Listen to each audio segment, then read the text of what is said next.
এটা তোমরা কি করছো? আজ দুদিন হয়ে গেল দেবরাজ নিখোঁজ, এখনো তোমরা ওকে উদ্ধার করতে পারোনি? স্যার, আমরা বিষয়টা তদন্ত করছি, আর আমরা আশা রাখছি খুব তাড়াতাড়ি ওকে আমরা পেয়ে যাব। আমি ওসব কিচ্ছু শুনতে চাই না। আজকের মধ্যে যেভাবে হোক তোমাদের ওকে খুঁজে বের করতে হবে। ঠিক আছে স্যার।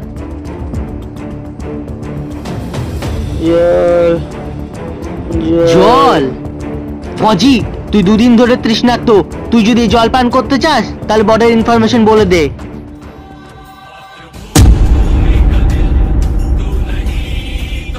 আরে, এই পায়ের ছাপ, আর এই টুপি, এটা তো দেবরাজের টুপি। তার মানে দেবরাজ আশেপাশে কোথাও আছে। আমাকে ওকে ভালো করে খুঁজে দেখতে হবে। আমি জল না পান করে মরে যেতে রাজি, কিন্তু বেইমানি করে না। তার মানে তুই বলবি না?